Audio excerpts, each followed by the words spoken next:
Okay, so with winter fast approaching, the vast majority of us unfortunately will be putting our backwoods adventures on hold until at least the spring.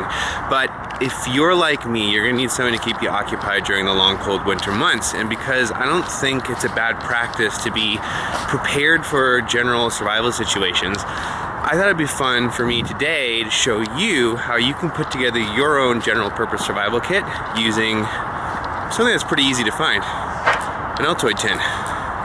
So, if you're feeling up to the challenge, let's get cracking. All right, first things first, we're gonna need to clear out this tin.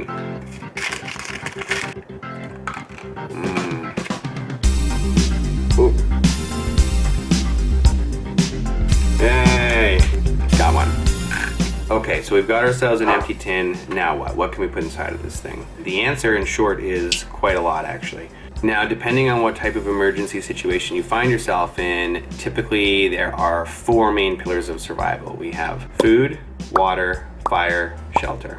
Now, typically speaking, it's possible for the average human being to survive 3 weeks without food, 3 days without water, and about 3 hours without the presence of adequate warmth or body heat. So, given its importance, let's talk about fire first. Look what I have created! Now, these are just suggestions, and you can put whatever you think works best in your tin, but because so much hinges on being able to start a fire in an emergency survival situation, I like to give myself a few sound options to get one going. It's super important.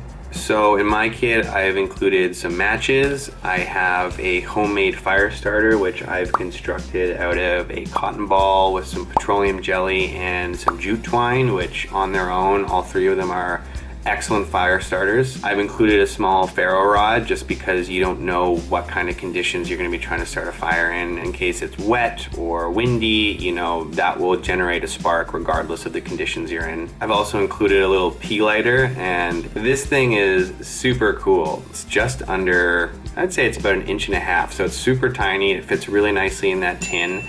The nice thing about it is that it's watertight. It's got a little O-ring which keeps water out, so in the event that your other fire starting methods get wet, this thing is going to be a fail-safe backup, assuming you've got lighter fluid in it.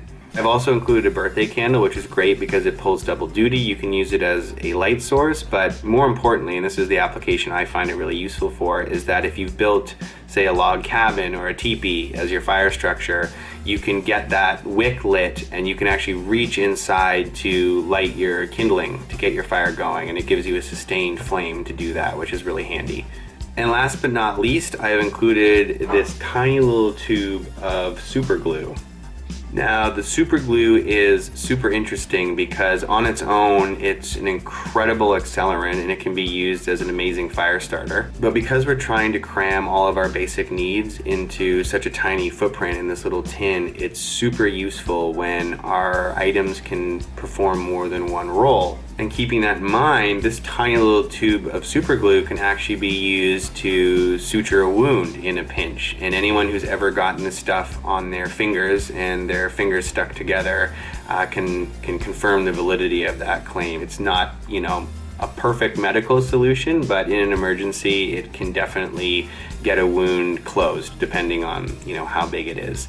If you prefer the old school, I've also included some needles and thread in my kit, but you're really going to want to reserve that for a real emergency because by no stretch of the imagination, it is going to hurt a lot. Now, one thing you're going to want to keep away from those needles is this bad boy right here. Now, I'm not going to judge you. We're all adults here. You can use your condom for whatever you want. Now, that said, I put one in my kit because it is actually an excellent way of transporting and holding potable water. Now, yes, it's a crude solution, but in an emergency situation, a condom can hold about 3 to 3.5 liters of water.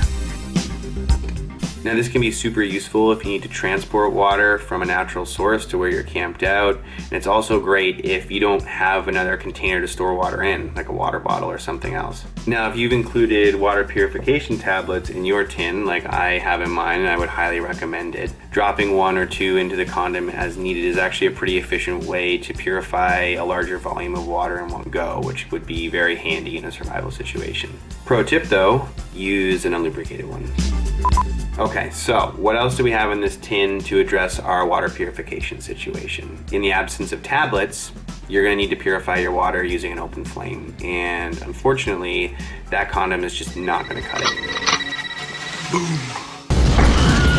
Now, as far as capacity is concerned, the condom has it beat by a long shot, but the tin itself can actually be used to boil water in. The other thing I like to keep in my tin is a small folded up piece of tin foil. It can be molded into a fire-friendly container for water, and you can drink out of it, you can boil water in it. It's super useful to have, and it has a very small footprint. Fit nicely into the tin. Okay, so now we're hydrated. What are we gonna eat? Now, I hate to tell you, you are literally gonna have to work for your supper, but the good news is that all the tools necessary to do so are in fact inside this tin. Depending on your culinary tastes, I've included some small fishing hooks, a little fishing lure, and a spool of monofilament fishing line, which can be used to assemble a crude fishing rod. Now, if you're not a seafood person... What? No fish? What be wrong with you? I've also included some snare wire to set some traps for smaller animals. One rabbit stew coming right up. But I would eat the rabbit at your own risk. Okay, so we've talked about food, we've talked about water, we've talked about fire. What are we gonna do for shelter? Now remember, we're trying to keep things super small and light, so I've actually strapped a small Mylar space blanket to the outside of my tin. It's not perfect by any means, but with some cordage, you could rig up a small tent or a lean-to, or in a pinch, you could literally just wrap yourself in it, and it's gonna reflect back your body heat, which is gonna help keep you warm. All right, now lastly, there are a few other items that I really like to keep in my tin because they are super useful in any kind of survival situation. So I've got this super tiny little flashlight. It's itty bitty and it fits very nicely into the tin and it's very bright.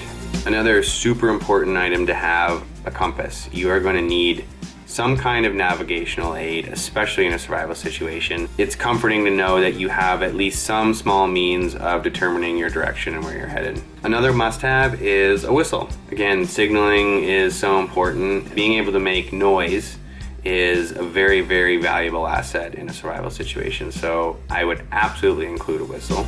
Another really handy addition to your kit is a couple strips of just plain old duct tape. Having a few strips taped to the inside of your tin is a great thing to have in a pinch. Now, on the topic of signaling devices, I would 100% include a small signaling mirror. Very small footprint, fits very nicely in the bottom of the tin, and it could mean the difference between life and death, especially if you're trying to signal your location to a plane or someone far away.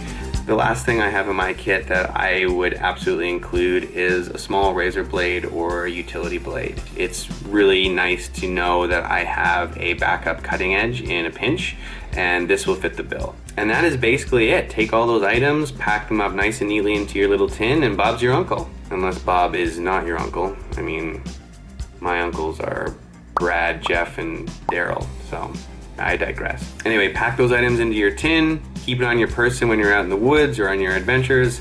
You've got yourself a nice little survival kit. It's a great little craft to try on your own. It doesn't take a lot to put one together, and I would highly recommend it. And you never know, one of those items may really come in handy.